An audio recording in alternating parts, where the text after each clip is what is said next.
kami ang kay Gigi ulam, no rice tayo. Pakbet na tilapia. Yum, yum, yum. Bili tayo ng isda.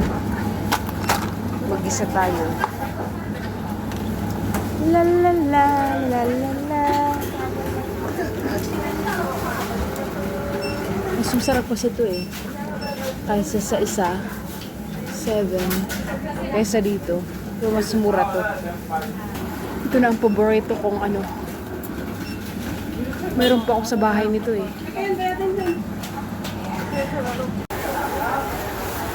Ang ganda oh. 30, dalawang tumpok. Oh, it's really good here.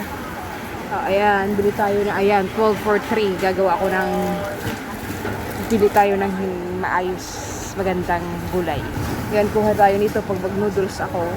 Then, isa nito. Para mag-isa tayo ng, look at the price, 10 for 3.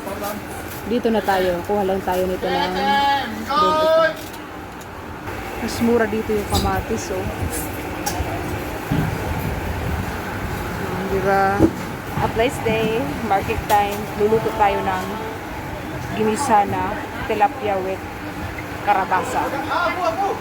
Ito ako ng tilapia para igisa sa kalabasa, okra, sitaw,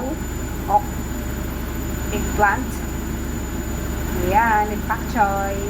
Ayan ang ating recado. Ayan. Mantika para isa. Yung ginamitan ko yan kanina. Pinagpretuhan ng tilapia. Ayan, gisa-gisa ang bawang sibuyas at saka luya. Mas masarap sa ginisa ang may luya. Ilagay na natin ang kamatis. Napakasarap ng ulam pag dinadaan sa gisa. And after that, italagay na natin ang, ayan. Hinahin natin ang kalabasa kasi mas matagal siya maluto kasi sa sitaw, okra, at saka talong.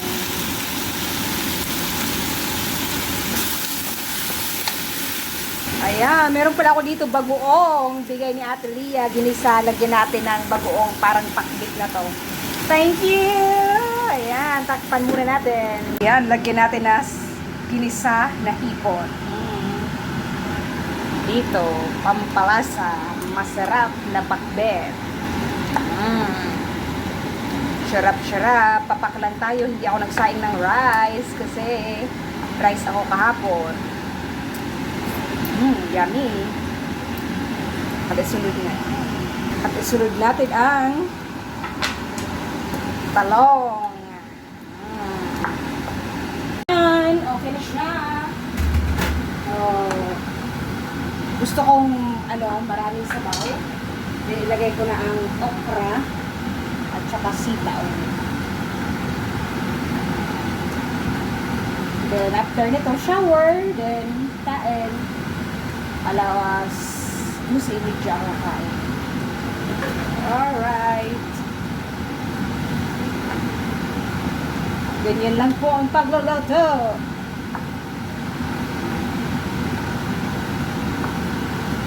Then, ilagay natin ang pernito ko na. Ayan. Para mas masarap. May lagay na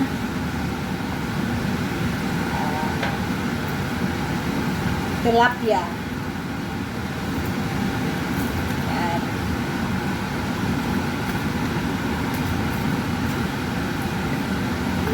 Yum, yum.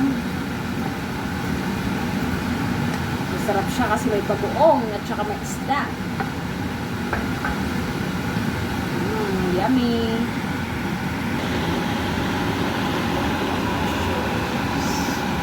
Pa akong tinirang pak choy, ilagay ko na para makain at hindi masira. Yan, nilagyan natin ng pak choy. Ang ating pakbet na tilapia na gulay-gulay. Ayan. 1 minute, luto na siya. Then, pwede na tayong kumain. Tuesday blessed day. Yum, yum, yum. Thank you for watching. Ayan, katatapos ko lang luto. God bless you. Always positive in our mind and love in our heart. Yan, shower na tayo. Kain na naman. Thank you.